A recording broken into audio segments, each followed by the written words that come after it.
میرا چیلنج ہے، یہ صفحہ جو سامنے ہے یہ مجھے پڑھ کے سنا دے، میں 10 کروڑ اس کو انعام دوں گا۔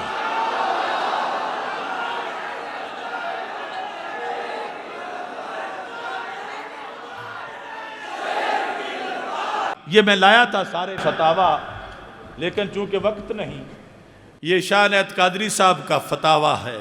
یہ سامنے فاطمہ جناح روڈ پر پنجاب اسمبلی کے سامنے ان کا مزار شریف ہے۔ یہ سارا یہ عربی میں لکھا ہوا ہے، لیکن انہوں نے اپنے بیٹے کو پڑھانے کے دوران اتنی 3 جلدیں ہیں جو عربی میں انہوں نے آج سے 3 صدیاں پہلے لکھا۔ اس کے اندر انہوں نے اس مسئلے کو تفصیلاً بیان کیا، یہ جو میں نے ہائی لائٹ کیا ہوا ہے نظر آ رہا ہے۔ اور اینکر اور جو بلا اسے کہتے ہیں نا دینی سکالر، میرا چیلنج ہے، یہ صفحہ جو سامنے ہے یہ مجھے پڑھ کے سنا دے، میں 10 کروڑ اس کو انعام دوں گا۔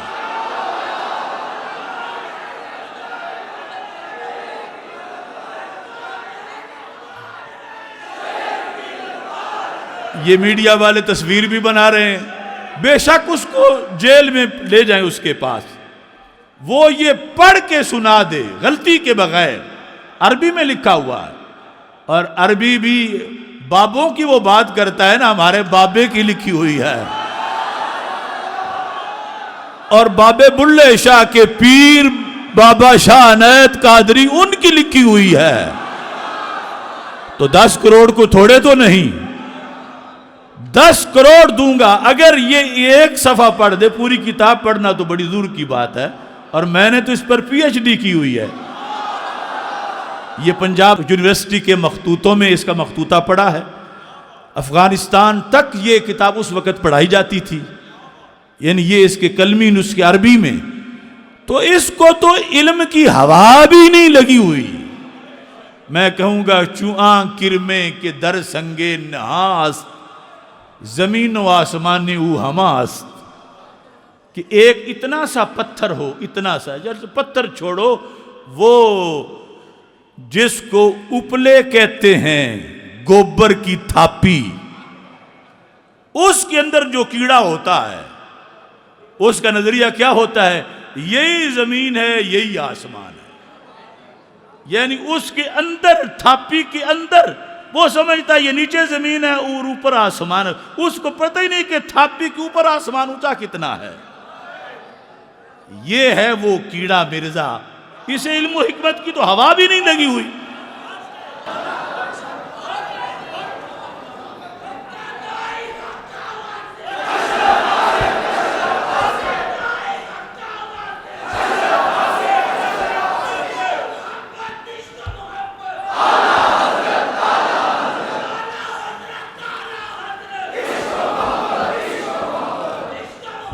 لونڈے لونڈے اینکر جن کو نہ دین کا پتہ ہے، نہ اسلام کا پتہ ہے، نہ قرآن کا پتہ ہے، وہ شکے نکال رہے ہیں کہ یہ ہونا چاہیے، وہ ہونا چاہیے۔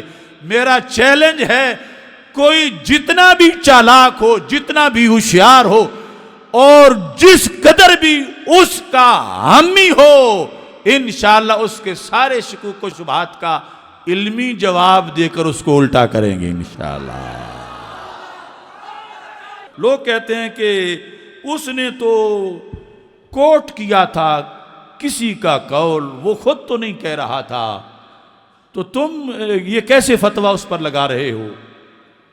تو اس سلسلہ میں فتاویٰ رضویہ شریف جلد نمبر 27، اس کے اندر ہے سأل رجل مالکا، ایک شخص نے امام مالک رحمت اللہ علیہ سے سوال کیا ایک بندے کے بارے میں کہ وہ کہتا ہے القرآن مخلوق معاذ اللہ، کہ قرآن مخلوق ہے۔ یہ آپ کو پتہ ہے یہ مسئلہ خلق قرآن چلا، اور جو قرآن کو مخلوق مانے وہ کافر ہے۔ تو آپ سے پوچھا گیا کہ ایک بندہ کہتا ہے القرآن مخلوق، تو اس کا کیا حکم ہے؟ تو امام مالک نے فرمایا کافر اقتلوہ، وہ کافر ہے، اس کو قتل کر دو۔ اب جب اسے بلایا گیا تو مرزا جہلمی کی طرح وہ کہنے لگا انما حکیتہ عن غیری، یہ میرا اپنا مذہب نہیں ہے، میں نے تو بطور حکایت ذکر کیا ہے کہ کسی اور کا یہ مذہب ہے تو میں اپنی طرف سے اس کی حکایت کر رہا تھا، جس کو مرزا کہتا ہے کوٹ کر رہا تھا۔ لفظ سن لو، انما حکیتہ عن غیری، یہ نظریہ غیر کا ہے، میں نے صرف حکایت کی ہے۔ نظریہ غیر کا ہے، میرا نہیں، میں نے صرف حکایت کی ہے۔ تو امام مالک نے فرمایا، قال مالک انما سمعناہ منک، ہم نے تو آپ سے سنا ہے۔ انما سمعناہ، تم جتنے بیٹھے ہو تم مجھے بتاؤ کہ جو اس نے بکواس کیا ہے رسول پاک علیہ السلام کے لحاظ سے، اب ہمیں تو مجبوراً وہ لفظ بولنا پڑ رہا ہے، آج تک کبھی تمہارے کانوں نے وہ بات سنی تھی؟ پوری دنیا میں کہیں اس کا تذکرہ ہی نہیں تھا۔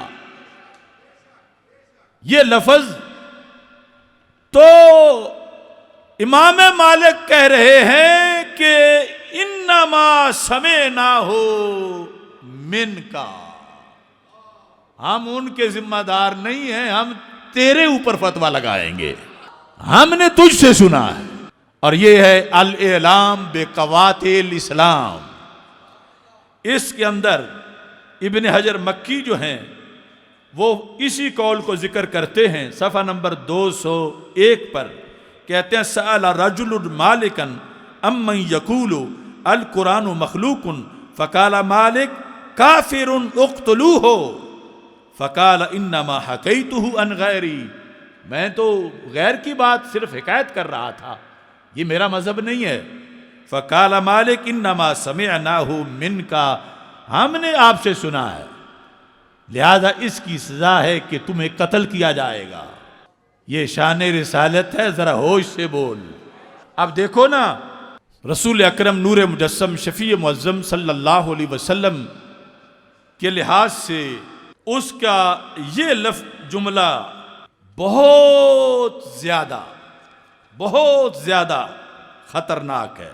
ایک ہوتا ہے نا کوئی مثلا کسی کی گندی بات، کفریہ بات، مثلا اس سے کوئی آ کے پوچھتا کہ فلاں کرسچن یہ لفظ بول رہا ہے، یہ اس کا جواب دینے کے لیے، رد کرنے کے لیے مجبوراً بول سکتا تھا، لیکن اس نے رد کرنے کے لیے نہیں، اپنے دعوے کو ثابت کرنے کے لیے، اپنے دعوے کو، یعنی اس کا تو حق تھا نا وہ بک بک کرتے بھی ہوں، یہ اس بات کو لیک ہی نہ ہونے دے۔